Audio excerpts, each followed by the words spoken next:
Welcome in to another episode of the Barnes on Bama podcast. I'm your host, Owen Barnes, and we have a lot to discuss.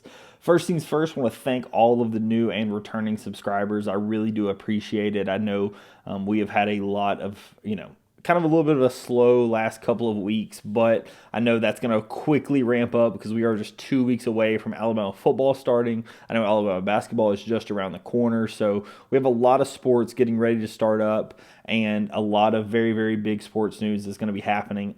As always, I will be doing previews and breakdowns of every game, win or loss, for both Alabama basketball and Alabama football. So if you are interested in those, go ahead and subscribe to the channel, share with a friend, comment. All those things really does help me out.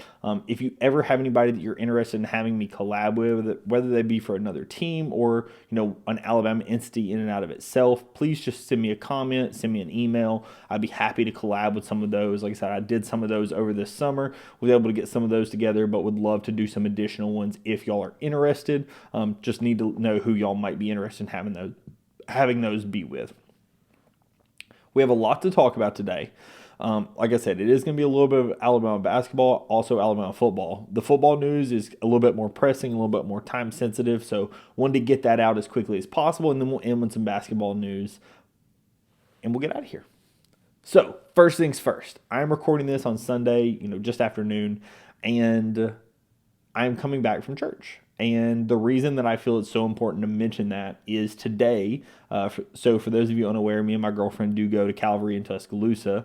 And if you were following along on the show last season, you'll remember that I talked about we were at what's called Squad Sunday. And what Squad Sunday is for the last 62 years, Calvary Tuscaloosa has had the privilege of serving as the church that hosts Squad Sunday, which is where the Alabama football team, the coaching staff, comes in for church, and they worship together, and the players are presented with, or the winners of the award are presented with the Charlie Compton Award for Outstanding Christian Leadership.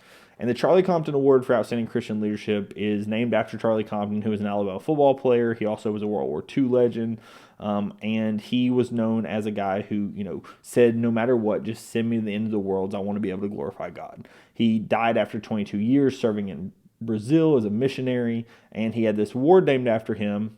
And now that award annually is presented to the leaders on the team of Outstanding Christian Leadership.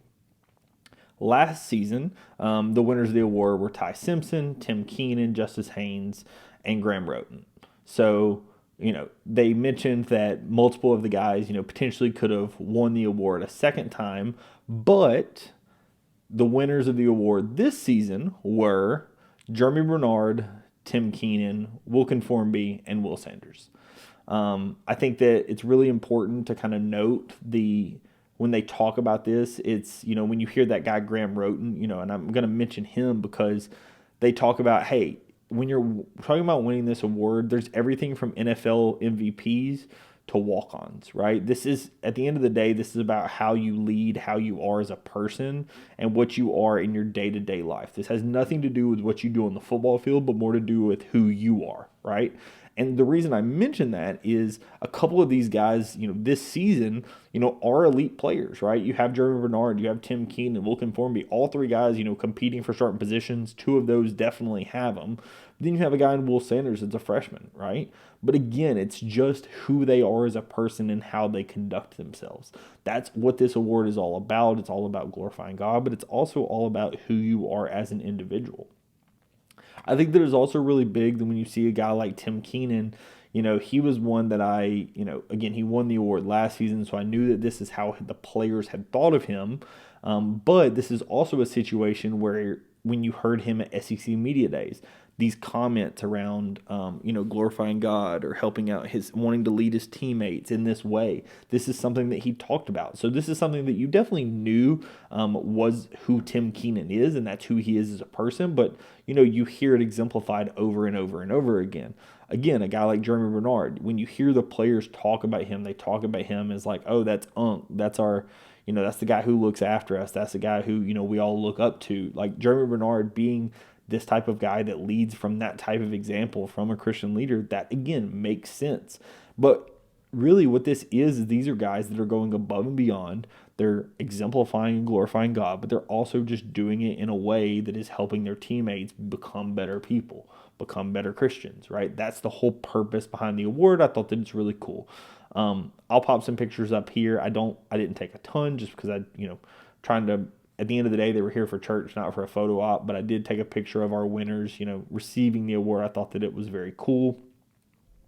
And then additionally, I thought that the passage that was read that ended up being kind of what the sermon was based on today was Matthew 7:24 through 27. And it was talking about the Jesus saying that you had to build your foundation on rock instead of sand.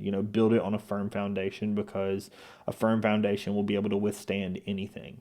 And Will, goes on to talk about being, he, for those of you, that may have never been, Will, the pastor, was a runner at Auburn, was a college athlete. And he talked about how he was a, multiple time state champion in Alabama, but then he goes to college and all of a sudden he's no longer the fastest guy in the room.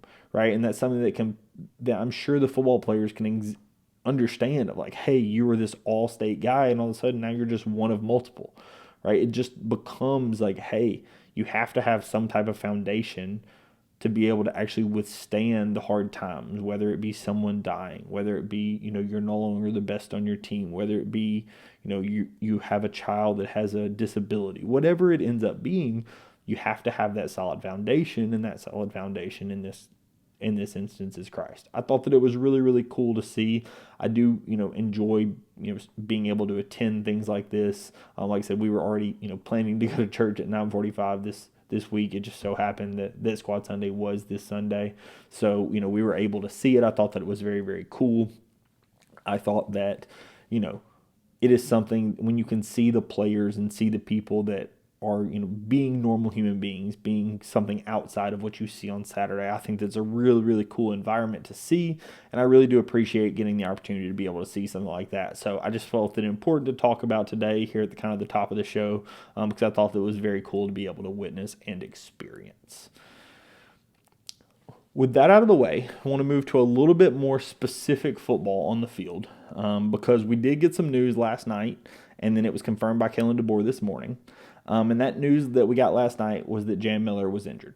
And the news that we had heard, there was a lot of rumors that were coming out, whether it was we heard it was collarbone related. We didn't hear if he had broken his collarbone, maybe dislocated it. From what we have, at this point, I've heard from multiple people, it's a dislocated collarbone. And the timetable for return is somewhere in 6 to 8 weeks. DeBoer did not come out and say that, but plenty of other sources have at this point. And the kind of open, discussion as to when he potentially would be back would be after the off week, right before the Georgia game. So it would be, back for the Georgia game. You would lose him for the Florida State, Louisiana Monroe, and Wisconsin games. Obviously, this is a bit of an issue. We talked at length about Jam Miller and how good I thought that he is going to be this season. I really think that he is going to have a breakout season. I think a lot of that has to do with how good he can catch out of the backfield. I think that he is an elite runner, but I think he also is your best pass blocking running back, and that ability to have an elite pass blocking running back with a first-year starting quarterback in Ty Simpson, I think that is very, very big. Also just a guy that can be a check down outlet out of the backfield. I think that's also a huge deal. That's why I think the importance of Jam Miller is now. That's not to say Richard Young or any of the running back, Daniel Hill, or any of the running backs that we have in that backfield are going to be a problem, and are not going to be able to get us through the first couple of games. Because at this point, you have time to prepare to not have Jam Miller, right? It's not like this happened the day before a game, right? This has happened far enough in advance that you can prepare knowing that Jam Miller is not going to be available for that game. So I think it is going to be okay, but obviously it's less than ideal. In my mind, I look at this as a situation of, you want Jam Miller to be healthy because you're going to need him when it comes to the SEC. I think that Jam Miller's ability to run the ball and to pass block is going to be super important for that Georgia game. It's going to be really important for games against a team like LSU, a team like Tennessee, a team like Missouri, right? Like all these teams, I think that having a guy like Jam Miller and what he is capable of is going to be a very big deal. And so I do think that it's obviously you need to, not hurt his long-term health, but also not hurt the health of the entire season because you try to get him back early. So I think that obviously you let him rest, you let him recover. They said he had a procedure.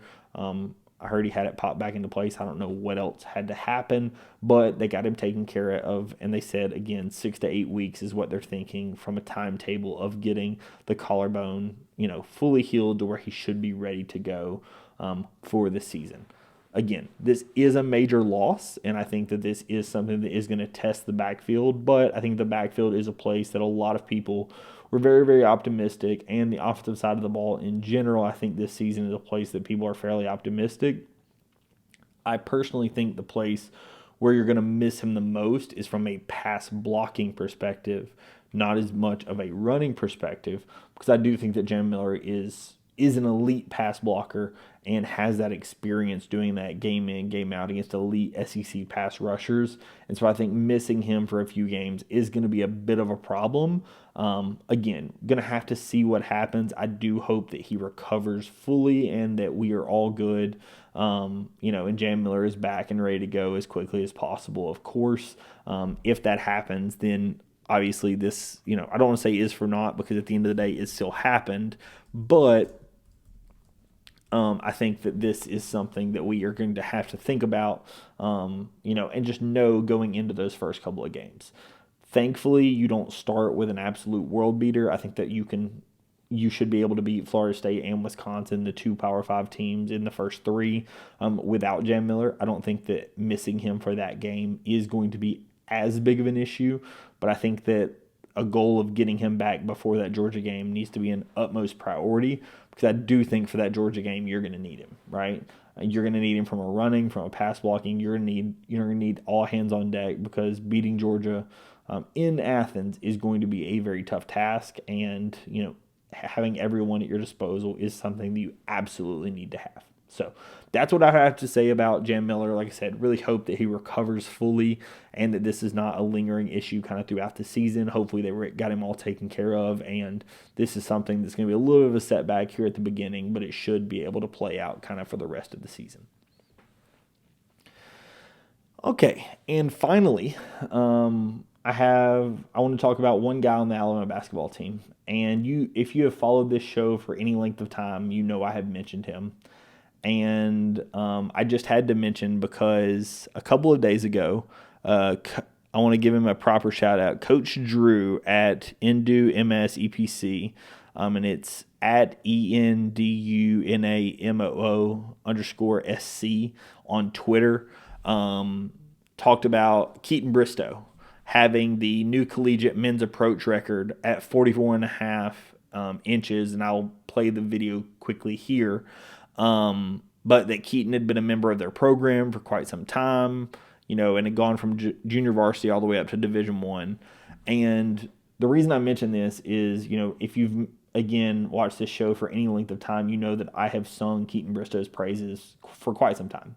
I think that Keitenn Bristow is going to be one of the more underrated guys on our team. I think that his athleticism is just off the absolute charts. You see it here with the absolute insane jumping ability. I think that with that, you compare that with what his defensive instincts are and what I have heard his defensive instincts are. I think that he is going to be a difference maker on the defensive side of the floor. I think that also, catching lob passes from a guy like Jalil Bethea, and just being able to play above the rim, but also just be able to, just be an athlete, right? When you look at what Nate Oates' offense and defense, honestly, to some level is, Nate Oates' offense is, being able to move quickly with the ball. When you're able to be that much of an athlete, he's going to be able to go up strong. He's going to be able to finish through contact. With that insane jumping ability, he's going to be able to help protect the rim, even from the 3 or small ball 4 standpoint. He's going to be able to, help reverse some potential discrepancies that may happen on the defensive end of the floor. When you have somebody that's just that much better from an athletic standpoint, they can cover up some potential, missteps from a maybe he takes the wrong, he bites on a jab step or whatever it is, right? When you have that insane athleticism, you can recover from that substantially better on the basketball floor. It's the reason why some of the best players in the world end up being some of the best athletes is, again, they can recover, and when they combine the skill with the athleticism, that just kind of makes the full package. He is somebody that obviously was able to do it at a high level at Tarleton State, winning the Freshman of the Year. But I do think that Keitenn Bristow is a name that if you are an Alabama basketball fan and you have not been keeping up with the team so far this season, and you're just kind of getting around to, like, what do I need to know about this team? Who should I be on the lookout for? He is a name that I absolutely would circle. He is the name that most people did not know about when he committed, right? He was just who'd Alabama get? Oh, they got some guy from Tarleton. He wasn't a super highly ranked guy, like whatever. Like they got some guy out of Tarleton. But the more that I have seen out of him and the more that you've seen him talked about, you see these insane jumpings, athleticism. You hear guys going to practice and saying, hey, Keitenn Bristow, like he's somebody that we absolutely saw. You see him going one-on-one against Bethea. You see him going one-on-one against Phylon and being able to hold his own from a defensive standpoint, right? And the more you hear, it reminds me of what we heard out of LeBaron Phylon last season, right? LeBaron Phylon coming into the season, nobody really thought was going to be that incredible of a player.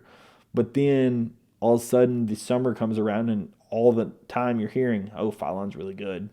Phylon's competing with Mark Sears. Phylon's giving Mark Sears trouble. Like, this Phylon guy's going to be really good. This Phylon guy's going to be really good. And then all of a sudden, Alabama has to, try to get him back from staying in the NFL, or sorry, the NBA draft, right? Like, Phylon ended up being that guy that, don't get me wrong, he was a fairly highly ranked guy, but he wasn't a guy that was guaranteed to be a one and done. And all of a sudden, he's flirting with the one and done situation, and Alabama has a big deal to be able to get him back. I think that's what we're getting out of Keitenn Bristow. I think that Keitenn Bristow is that guy that the staff absolutely had a home run evaluating. I think the staff, however they were able to fully, understand who he is as a player and what he's going to be able to do.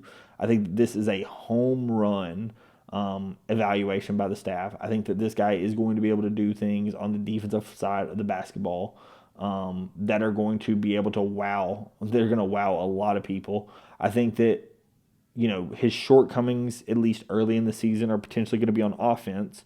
But with that incredible athleticism, he's going to be able to play above the rim, right? He's going to be a lob target, from day one, right? So he's going to give, because of that athleticism we talked about, he's going to give himself some leeway to be able to make sure his shot is competing at the level he wants it to. He's going to be able to make sure that he's able to, finish through contact or whatever it is, right? I think that Keitenn Bristow is going to be one of the guys that you're going to have to circle. He's going to be a major player this season. I think that he potentially, at some points in the season, depending upon how big we need to be, works himself into starter level minutes. I don't think that's going to be an every game standpoint, but if he played starter level minutes for multiple games this season, it would not shock me even a little bit. I think that Keitenn Bristow has that level of athleticism and that level of talent on the basketball field or court. I really am very, very impressed with him from everything that I've heard, from everything that I've seen, and this insane jumping approach record that he was able to do at 41.5 inches, I think goes to show that perfectly of just how incredibly athletic the Keitenn Bristow is and what he's going to be able to do on the basketball court. So if you are interested in checking out the basketball team, I know season tickets are on sale. I renewed mine not that long ago, so go ahead and do that.